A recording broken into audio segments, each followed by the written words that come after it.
무리가 몰려와서 하나님의 말씀을 들을새 예수는 게네사렛 호숫가에 서서 호숫가에 배 두 척이 있는 것을 보시니 어부들은 배에서 나와서 그 물을 씻는지라. 예수께서 한 배에 오르시니 그 배는 시몬의 배라. 육지에서 조금 떼기를 청하시고 앉으사 배에서 무리를 가르치시더니 말씀을 마치시고 시몬에게 이르시되 깊은 데로 가서 그물을 내려 고기를 잡으라. 시몬이 대답하여 이르되 선생님, 우리들이 밤이 새도록 수고하였으되 잡은 것이 없지만은 말씀에 의지하여 내가 그물을 내리리이다 하고 그렇게 하니 고기를 잡은 것이 심이 많아 그물이 찢어지는지라. 이에 다른 배에 있는 동무들에게 손짓하여 와서 도와달라 하니 그들이 와서 두 배의 채움에 잠기게 되었더라. 시몬 베드로가 이를 보고 예수의 무릎 아래에 엎드려 이르되 주여, 나를 떠나소서. 나는 죄인이로소이다. 하니 이는 자기 및 자기와 함께 있는 모든 사람이 고기 잡힌 것으로 말미암아 놀라고 세베대의 아들로서 시몬의 동업자인 야고보와 요한도 놀랐습니다. 예수께서 시몬에게 이르시되 무서워하지 말라. 이제 후로는 내가 사람을 취하리라. 하시니 그들이 배들을 육지에 대고 모든 것을 버려두고 예수를 따르니라. 기도하겠습니다. 자비하신 하나님, 예배를 받으심에 감사드립니다. 마음과 뜻과 힘 다해 영과 진리로 예배하는 예배자로 승리하기를 구합니다. 금년 절반을 보내며 눈물 날 일, 한숨 쉴 일, 괴로운 일 있었지만 여기까지 인도하셨음에 감사드립니다. 남은 절반도 동행하시고 붙잡아 주옵소서. 객지, 외국, 군대에 있는 성도들의 평안을 구합니다. 질병으로 치료받는 이들은 회복되어 함께 예배할 수 있기를 소망합니다. 영상과 음성으로 우리와 함께 예배하는 모든 이들에게 동일한 은혜를 주옵소서. 가슴 떨림과 치료와 회복의 기쁨, 저 높은 곳을 향한 힘찬 발걸음을 회복하게 하여 주옵소서. 말씀 전하는 부족한 종의 입술을 주장하여 주시고 악한 마귀 틈타지 않게 오직 성령으로 함께 하실 것을 믿고 예수님의 이름으로 기도하옵나이다. 아멘. 할렐루야. 하나님의 은혜와 평강이 함께 계시기를 축원합니다. 말씀을 강단에서 실시간 전하지 못하고 녹화해서 영상으로 말씀 송출을 하고 있습니다. 이것이 방역 지침 중에 하나입니다. 방송을 내보내는 경우는 이제 마스크를 쓰지 않고 설교할 수 있다고 그래요. 그런데 우리는 방송국에 방송을 내보내는 교회가 아닙니다. 온라인으로 영상으로 인터넷으로 방송 중계를 하고 있기는 하지만 우리는 국가가 인정하는 그런 방송기관이 아니기 때문에 마스크를 쓰고 설교해야 한다고 합니다. 그래서 이렇게 마스크를 쓰지 않고 영상을 촬영해서 송출하는 것입니다. 제가 마스크를 쓰고 주일 아침에 4번을 설교할 만큼 건장하지 못합니다. 또 마스크를 쓰지 않고 설교할 만큼 담대하지도 않습니다. 왜냐하면 이게 방역법 위반이기 때문에 단속의 대상이 됩니다. 어떤 교회 목사님은 마스크 안 쓰고 주일 예배 설교하시던데요. 그분 아마 단속이 되어도 벌금 낼 각오로 그렇게 하시는 모양입니다. 그런데 저는 지킬 것은 지켜가면서 하는 것이 좋다고 생각합니다. 여러분이 더 불편하겠습니까? 제가 더 불편하겠습니까? 제가 더 마음이 아픕니다. 이렇게라도 말씀을 전할 수 있음에 감사드리고 여러분들도 영상을 통해서 말씀을 듣지만 성령께서 이 시간에도 우리와 함께 계심을 믿습니다. 성령께서 큰 은혜로 역사하실 것입니다. 교회 공사가 한창 중입니다. 좁은 곳에서 이곳저곳 4곳에 흩어져 예배를 드리느라고 많이 불편하실 겁니다. 잘 참아주시고 기도해 주시면 감사하겠습니다. 물론 주차도 불편하시겠지요. 그래도 불평하지 마시고 얼굴에 미소를 띠고 조금만 견디십시다. 조금만 견디십시다. 그렇게 하시면 좋겠습니다. 백신 주사 맞으신 분들 다음 주일부터는 예배 인원 제한에 해당되지 않는다고 합니다. 그나마 다행이죠. 지금까지 파악해본 바로는 우리 교회에서 한 600여 명이 백신 주사를 맞으셨더라고요. 담당 목사님들이 숫자 파악을 하고 있으니까 여러분들이 백신 주사를 맞으셨으면 목사님들께 말씀해 주시면 감사하겠습니다. 아마 다음 주일부터는 많은 분들이 예배에 함께 동참할 수 있으리라고 생각이 됩니다. 어네스트 해밍웨이라고 하는 사람이 쓴 소설 노인과 바다의 줄거리는 이렇습니다. 일평생 고기를 잡고 살던 한 노인이 있었습니다. 그런데 어찌된 일인지 84일 동안이나 계속해서 고기를 잡지 못했습니다. 그럼에도 포기하지 않고 그는 또 바다에 고기를 잡으러 나갔습니다. 드디어 노인이 타고 있던 배보다 훨씬 큰 엄청나게 큰 고기를 잡았습니다. 노인은 물고기의 힘이 다 빠질 때까지 기다려 작살로 죽이고 사투 끝에 고기를 잡았습니다. 그런데 피냄새를 맡고 상어가 꼬이기 시작했습니다. 노인은 잡은 고기를 지키기 위해 상어떼와 또 사투를 벌여야 했습니다. 그러나 상어들은 물고기를 뜯어 먹어버렸고 남은 것은 앙상한 뼈뿐이었습니다. 우리도 살다 보면 노력과 수고가 물거품처럼 될 때가 있습니다.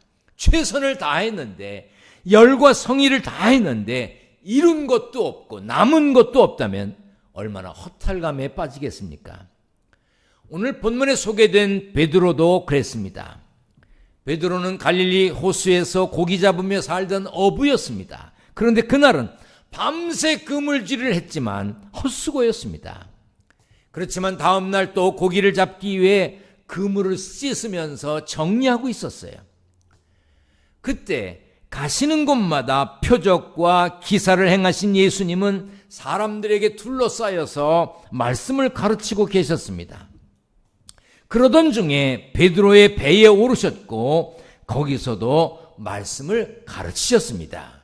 예수께서 한 배에 오르시니 그 배는 시몬의 배라. 육지에서 조금 떼기를 청하시고 앉으사 배에서 무리를 가르치시더니. 그런데 예수님이 베드로에게 말씀하셨습니다. 깊은 데로 가서 그물을 내려 고기를 잡으라. 그때 베드로는 밤새 허탕을 쳤고 이제 그물을 거두었습니다. 고기가 잡혔어도 힘들었을 텐데 헛수고했으니 얼마나 피곤하고 지쳤겠습니까? 그런 베드로에게 깊은 데로 가서 그물을 내려 고기를 잡으라고 했습니다. 당시 베드로는 어부였고 예수님은 목수의 아들이었습니다. 물고기 잡는 일은 누가 더 전문이겠습니까? 당연히 베드로지요. 그런데 그 시간에 깊은 데로 가서 그물을 내리라는 것입니다. 여러분이라면 밤새도록 그물질을 해서 고기를 못 잡았는데 이제 그물을 거두었는데 다시 또 깊은 데로 가서 그물을 내리라고 하면 순종하겠습니까? 하지만 베드로는 이렇게 말했습니다. 선생님, 우리가 밤새도록 애를 썼으나 아무것도 잡지 못했습니다. 그러나 선생님의 말씀을 따라 그물을 내리겠습니다. 베드로는 배에서 예수님이 전하신 말씀, 가르치신 말씀을 들었을 것입니다. 베드로는 예수님이 어떤 분인지 알고 있었을 것입니다. 예수님이 가르치시는, 전하시는 말씀에 권위가 있었습니다. 예수님이 갈릴리 가버나움에서 말씀을 가르치실 때도 그들이 그 가르치심에 놀라니 이는 그 말씀이 권위가 있음이로라 했습니다. 그런가 하면 본문 바로 앞장 4장에는 열병을 앓고 있던 베드로의 장모를 예수님이 고쳐주시는 장면이 나옵니다. 그러니 베드로는 예수님이 범상치 않은 분임을 이미 알고 있었습니다. 그래서 베드로는 갑작스럽게 깊은 데로 가서 그물을 내리라고 하는 예수님의 말씀이었지만 말씀을 따라 그물을 내리겠습니다 라고 말했던 것입니다. 예수님은 베드로가 실패하여 허탈함에 빠져 있을 때 찾아가셨습니다. 그것이 베드로를 만나신 예수님의 때였고 예수님의 방법이었습니다. 누구든지 하는 일이 잘 되면 남의 말을 잘 듣지 않습니다. 누구든지 잘 나갈 때, 잘 될 때는 자신의 내면을 들여다보기가 어렵습니다. 우리는 베드로가 밤새 물고기 한 마리도 못 잡았을 때 그 마음이 어땠을지 짐작할 수는 있습니다. 그때 예수님이 베드로를 찾으셨습니다. 여러분은 예수님을 언제 만나셨습니까? 생각해 보세요. 승승장구하면서 잘 나갈 때 예수님 만나셨습니까? 하는 일마다 잘 되고 성공에 성공을 거듭할 때 예수님을 만나셨나요? 물론 그렇게 예수님을 만난 분도 계실 겁니다. 하지만 대부분은 아픔과 슬픔이 있을 때, 실패와 좌절을 경험했을 때, 삶의 문제로 고통과 고난을 겪고 있을 때 예수님을 만나셨을 것입니다. 예수님의 역사는 언제나 만남을 통해 이루어졌습니다. 특별히 예수님은 고통과 슬픔, 탄식과 한숨 속에 있는 사람들을 만나주셨습니다. 혹시 여러분 중에 지금 그런 상황에 있는 분이 계십니까? 그렇다면 예수님을 만나기 가장 좋은 때라고 하는 것을 기억하시길 바랍니다. 가사가 참 은혜로운 찬양이 있어서 소개합니다. 한번 같이 불러보겠습니다.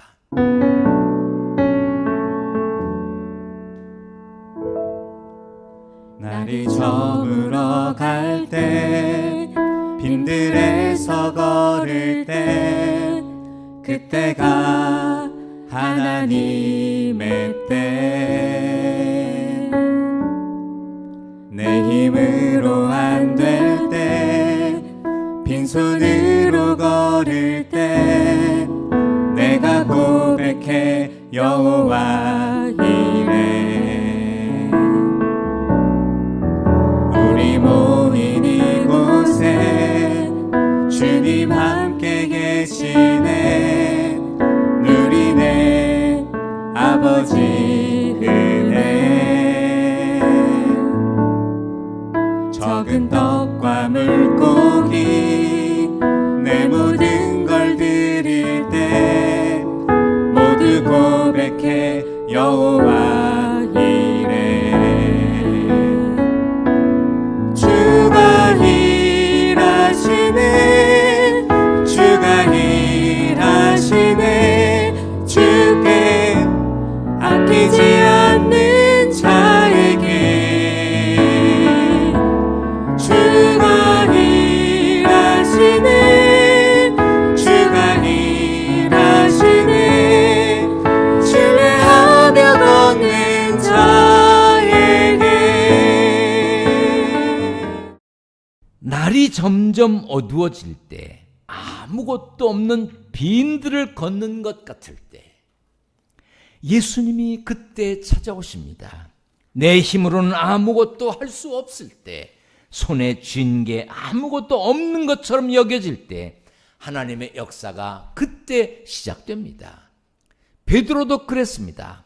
밤새도록 수고했지만 자신의 힘으로 안 된다는 것을 알았을 때 빈손으로 허탈한 마음으로 그물을 씻는 실패와 절망을 맛보았을 때 그때 예수님을 만났습니다. 예수님이 깊은 데로 가서 그물을 내려 고기를 잡으러 하셨을 때 베드로는 잘난 척하지 않았습니다. 자기가 어부라고 내가 어부인데요? 내가 알아요. 밤새 고기를 잡았는데 못 잡았어요. 그리고 이 시간에 고기가 안 잡혀요. 깊은 데로 가서 그물을 내린다고 고기가 있는 게 아니에요. 이렇게 아는 척하지 않았습니다. 그냥 말씀에 의지하여 내가 그물을 내리리이다 하고 순종했습니다. 베드로는 사실 불같은 성격의 사람이었습니다. 그러나 순수했지요. 자신의 노력과 수고가 모두 헛되었지만 그때 말씀을 의지하여 순종했습니다. 진정한 순종이란 할 수 없을 때 하는 것입니다. 진정한 용서란 용서할 수 없는 사람을 용서하는 겁니다. 진정한 사랑이란 사랑할 수 없는 사람을 사랑하는 겁니다. 진정한 인내란 참을 수 없는 것을 참아내는 것입니다. 하나님은 우리에게 누구나 할 수 있는 평범한 순종을 원하지 않으십니다. 믿음으로 감당해야만 할 수 있는 순종을 원하십니다. 혹시 여러분 중에 순종해야 할 일이 있다면 생각이 아니라 마음으로 순종해야 합니다. 믿음으로 순종해야 합니다. 아무리 생각해도 순종할 수 없을 것 같아도 믿음으로 순종하면 그때 기적이 일어납니다. 실패와 좌절을 겪은 베드로를 만나셨던 예수님은 오늘도 우리를 만나기 원하십니다. 오늘도 나를 만나 주십니다. 오늘도 여러분을 만나 주십니다. 만나 주실 것입니다. 말씀을 통해서 만나시기를 축원합니다. 말씀에 순종한 베드로는 놀라운 일을 겪게 되었습니다. 그렇게 하니 고기를 잡은 것이 힘이 많아 그물이 찢어지는지라. 얼마나 놀랐을까요? 예수님의 말씀에 순종하여 그물을 내렸을 뿐인데 잡은 고기가 힘이 많아서 그물이 찢어질 정도였습니다. 베드로는 다른 배에 있는 동료들에게 손짓을 하여 도와달라고 했습니다. 그 양은 2배에 가득 채우니 배가 가라앉을 지경이었습니다. 그러자 베드로는 예수의 무릎 아래 엎드려 이르되 주여 나를 떠나소서 나는 죄인이로소이다. 베드로의 눈앞에서 펼쳐진 상황에서 영적인 눈이 뜨인 것입니다. 장모를 고쳐주신 예수님, 사람들의 병을 고쳐주시고 귀신을 내어 쫓으신 예수님, 베드로 자신은 실패했지만 예수님은 그렇지 않은 것을 보면서 예수님이 어떤 분인지 깨닫게 되었고 자신이 죄인인 것도 알게 되었습니다.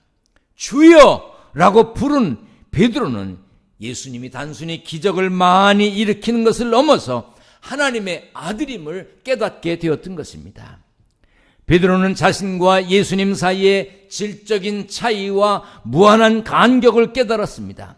이에 처음에는 선생님이라고 했지만 나중에는 주여라고 고백했습니다. 그리고 뭐라 그랬습니까? 나는 죄인이로소이다. 여러분은 예수님을 어떻게 고백하십니까? 성경에는 예수님을 만난 사람이 많습니다. 예수님 주변에는 수많은 사람들이 있었습니다. 그런데 그 사람들 모두가 예수님을 구주로 믿고 예수님의 제자가 되었나요? 복음을 전하는 사명자가 되었나요? 그렇지 않습니다. 왜 그랬습니까? 그들은 예수님을 주님이라고 고백하지 않았습니다. 예수님을 단순히 자신의 필요를 채워줄 인물 정도로만 생각했던 것입니다. 우리도 예수님을 그저 인생에 필요한 어떤 존재 정도로만 여긴다면 예수님 주변에 있던 사람들과 다를 바가 없습니다. 우리가 예수님을 수단으로 여기는지 목적으로 여기는지 두 가지를 보면 알 수 있습니다. 첫째는 베드로처럼 나는 죄인입니다 라는 고백이 있느냐 없느냐를 보면 알 수 있습니다. 그 고백은 예수님을 구원자로 믿는 사람만 할 수 있기 때문입니다. 두 번째로 모든 것을 버리고 예수님을 따르는지 아닌지를 보면 알 수 있습니다. 예수님은 놀란 베드로에게 무서워하지 말라. 이제 후로는 네가 사람을 취하리라 하셨습니다. 그러자 베드로는 배들을 육지에 대고 모든 것을 버려두고 예수를 따르니라. 삶의 목적이 예수님이 아니라면 예수님 때문에 모든 것을 버리지 못합니다. 모든 것 포기하고 예수님을 따를 수가 없지요. 여러분들은 예수님이 그저 여러분들의 삶의 한쪽 구석에 있는 기억해둘 만한 분이십니까? 아니면 예수님을 따라가는 믿고 순종하는 주님이십니까? 다음 주일은 기둥교회 창립 50주년 기념주일이고 맥주감사 주일입니다. 지난 6개월 동안 베푸신 은혜를 기억할 뿐 아니라 지난 50년간 기둥교회와 함께 하신 하나님의 섭리와 사랑을 찬양하는 날입니다. 코로나19로 인해 또 교회 건축 공사로 인해서 성대하고 화려한 행사는 하지 못합니다. 건축 중이라 무슨 특별한 선물을 준비하지도 않을 것입니다. 그렇지만 우리 모두 하나님이 행하신 일을 기뻐하며 감사해야 합니다. 사무엘이 돌을 세우며 여호와께서 여기까지 우리를 도우셨다며 에베네셀의 하나님을 찬양한 것처럼 우리도 같은 마음을 가져야 합니다. 주보에 맥주 감사주일 봉투를 넣어드렸습니다. 온라인으로 예배드리는 분은 각자 봉투를 준비하십시오. 지난 6개월을 감사하고 지난 50년 기둥교회를 감사하고 하나님께 찬양하며 마음을 하나님께 드리십시오. 삶이 넉넉하지 않아도 우리에게 기둥교회에게 베푸신 하나님의 은혜를 감사하며 정성껏 최고의 마음으로 준비하여 드리셔야 합니다. 하나님이 큰 복으로 축복하실 것입니다. 네가 사람을 취하리라 하는 말씀에 모든 것을 버려두고 예수님을 따른 베드로의 심정으로 여러분들도 예물을 준비하고 주님께 여러분들의 마음을 드리십시오. 여러분 모두 네가 사람을 취하리라는 부르심에 예수님을 따라가는 사람인지 아니면 예수님 대단하신 분이네 하고 뒤돌아가는 사람인지 스스로 자기가 어떤 사람인지 생각해 보시고 자신이 어떤 사람인지를 드러내 보십시오. 예수님을 따라가는, 예수님이 가신 길을 함께 걸어가는 믿음의 승리자의 반열에 서시기를 축원합니다. 축원합니다. 기도하겠습니다. 전능하신 하나님 감사합니다. 내 머리로는 이해가 되지 않고 내 머리로는 판단이 되지 않는 일이지만 주님이 깊은 데로 가서 그물을 내리라시면 내릴 수 있는 믿음의 순종자들이 되게 하여 주옵소서. 지난 6개월 우리가 어떤 믿음으로 살았는지, 지난 50년 동안 기둥교회가 어떻게 성장했는지 우리들 돌아보게 하시고 지금까지 지내온 것도 주의 크신 은혜지만 이후의 삶이 더 복되도록 축복하실 하나님의 은혜를 경험하는 성도들 되게 하여 주옵소서. 정성으로 준비한 예물을 구별하여 드립니다. 11조, 감사헌금, 건축헌금, 선교헌금, 1,000번째 예물, 여러 가지 제목으로 드린 성도들의 예물을 받아 주시옵소서. 다음 주일 맥주 감사주일과 창립 50주년 기념주일을 맞을 때 기쁨과 감사로 맞도록 하나님께서 함께하여 주옵소서. 우리 주님 예수 그리스도의 이름으로 기도하옵나이다. 아멘.